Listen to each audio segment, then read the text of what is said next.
हा ज्या नाल्यात आणलेले आहे त्यांनी हा नाल्याचं पाणी कास्तकारांना त्रास नाही व्हावं असं त्यांनी पाणी काढावं आणि जिथे जिथे यांनी ढोल्याचं काम केलेलं आहे हे पण यांनी सुरळीत काम नाही केलेलं आहे आणि कास्तकारांना जे नुकसान होऊन राहिलं याचा जबाबदार कोण आहे तर मला असं वाटते की ही इम्प्राटेक कंपनी प्रायव्हेट कंपनी हे यांना जबाबदार आहेत। याने जे रोड केले आहे ह्या रोडच्या बाजूला हे नाल्या करून देतो म्हणाले होते पण यांनी एकही नाली अजून त्या रोडच्या बाजूला केली नाही।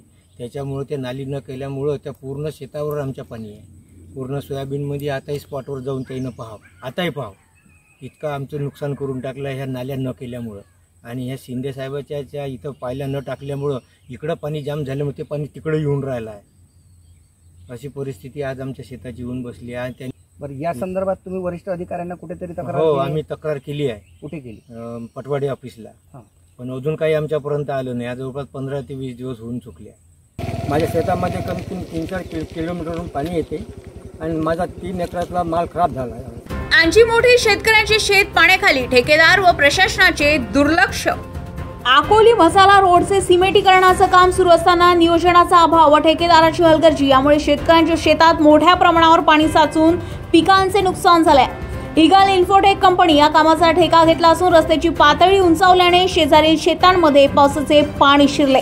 ठेकेदारांनी पाणी निचरण्यासाठी आवश्यक नाले बांधकाम न केल्याने ही गंभीर परिस्थिती निर्माण झाली। शेतकऱ्यांनी वारंवार ठेकेदारांना सांगूनही त्यांनी दुर्लक्ष केले असे शेतकऱ्यांचे म्हणणे आहे। या संदर्भात शेतकऱ्यांनी जिल्हाधिकारी कार्यालय, तहसीलदार यांच्याकडे तक्रारी केल्या। तलाठ्यांनी घटनास्थळाची पाहणी करून पंचनामा तयार केला व नुकसान भरपाईची शिफारसही केली। मात्र 3 महिने उलटूनही शेतकऱ्यांना अद्याप कोणतीही भरपाई मिळालेली नाही। नुकत्याच झालेल्या अतिवृष्टीमुळे शेतकऱ्यांचे उरले सुरले पीकही पाण्याखाली गेले आहे। शेतकरी हवालदिल झाला असून न्याय कोण देणार असा प्रश्न उपस्थित केला जात आहे। प्रशासन व ठेकेदाराच्या हलगर्जीपणामुळे शेतकऱ्यांचे मोठे नुकसान होत असून वरिष्ठ अधिकाऱ्यांनी तातडीने हस्तक्षेप करून शेतकऱ्यांना दिलासा द्यावा अशी मागणी होते आहे। प्रवीण कुठेसह बंडू मुळे, जनसंग्राम न्यूज, आणजी।